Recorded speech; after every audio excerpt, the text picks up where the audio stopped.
7 жасар Айзеренің әлі ұйқысы ашыла қоймады.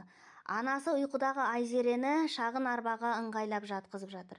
Алайда шағын арбаға сыймаған Айзеренің төрт бүктеліп жатуына тура келіп тұр. Өйткені үлкенірек арба алуына салтанаттың мүмкіншілігі болмай жүр. Айзере менің төртінші балам. Айзеренің жасы 6 жаста. Негізі бірінші сыныпқа баруымыз керек. 2019-дан бері Ташкенттен ем қабылдап келе жатырмыз. Аллаға мыңда бір шүкір, көп өзгерістер болды. Қызым өзі аяғымен жүре алмайтын еді. Ташкенттен ем алғалы бері өзі жүріп, біраз өзгерістер, жақсы өзгерістерім болып жатыр. Айзеренің 3 ай сайынғы жинаған ақшам 150 мың теңге. Ол Ташкентте ем алғанға жетіспейді. Сондықтан туысқандарым каждый 3 ай сайын ақша жинап Ташкентке жіберіп отырады. Осы дамыту орталығына барып жүргеніме 2018-ден бері барып жүрмін. Қызыма көп көмегі бар. Қанша сабақтарын оқытқызады, массаждарын жасайды, ЛФК-сын жасайды, логопед өзінің жұмысын жасайды. Шүкір Аллаға, осы орталықтан да көп баламнан жақсы нәтиже бар. Біздің бөлімде 25 ерекше балалар қамтылған. Балаларға тегін қызмет көрсетіледі. Оның ішінде емдік дене шынықтыру, жалпы уқалау, логопедтік көмек, педагогикалық, психологиялық көмек бар, тәрбиешілері бар. Одан кейін балалар 3 реттік тегін тамақ ішеді.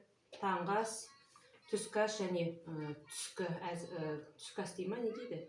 Второй полдник, полдник алып, оны үйге алып қайтады. Балалар ата-аналарының өз-өзіне қызмет көрсететін балалар өздері қалады осы жерде ата-анасыз.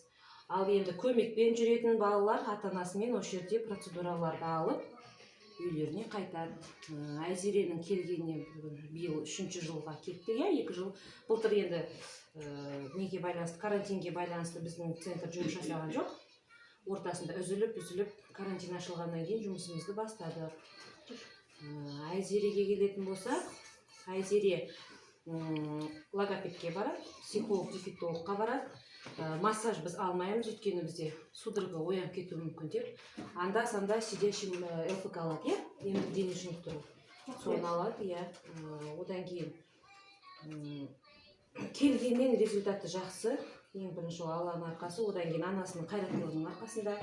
Осы салтанат апармаған жері жоқ, емдетеді, үнемі леченияларын.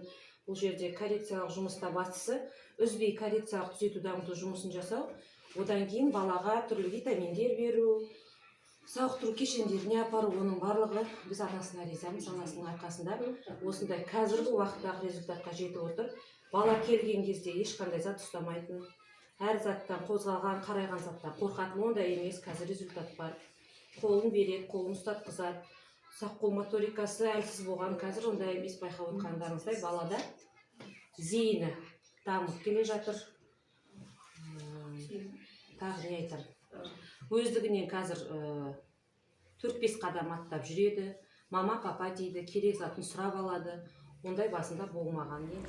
Іле ауданы бойынша мүмкіндігі шектеулі балаларға қаншалықты көңіл бөлініп жатыр? Аудан бойынша жалпы қанша дамыту орталықтары бар? Тасымалдау қызметі қарастырылған ба? Біз осы туралы қазір анықтап білетін боламыз. Қазіргі кезде бізде аудан бойынша реабилитация орталығы тек қана үкімет емес ұйым арқылы ашылып отыр. Үкімет емес ұйым арқылы, мысалы 19 жылдан бері 25 бала қамтыды. Биыл тағы да бір үкімет емес ұйым арқылы 40 баланы қамтып отыр. Одан басқа да бізде өзі коррекционный кабинеттер бар. Ол жерде 120 бала барады. Осы өтеген батырды. Жалпы Іле ауданы енді жақын, Алматыға жақын болғандықтан, біздің ата-аналар Алматыға да бара береді. Өзінің қалаған жағына барады. Қай жер ата-анаға ыңғайлы, баласына қолайлы, сол жерге барады. Енді біз оларға сіздер бармайсыздар деп айта алмаймыз. Біздің өзімізде Іле ауданында жаңағы осындай мамандар, жаңағы дефектолог, логопед, психолог, ЛФК, массажист мамандары сол балаларға қызмет көрсетеді. Кәдімгідей жақсы нәтижелер бар. Сол қызметтің арқасында балалар сөйлеп жатқан балалар бар, тұсауын кесіп жатыр, жүріп жатқан балалар. Ол жаңа үкімет тарапынан бәрі тегін ғой. Мысалы, 1 жыл бойы бала тегін барады. Мысалы, басқа жерге ақылы барса, ол жерге тегін барады. Сондықтан ол ата-аналарға өте қолайлы. Тасымалдау жағында жаңа жасайды балаларды өздері алып келеді. Ол енді НПО-ның өздерінің құзырында жаңағы. Былай енді бізде жалпы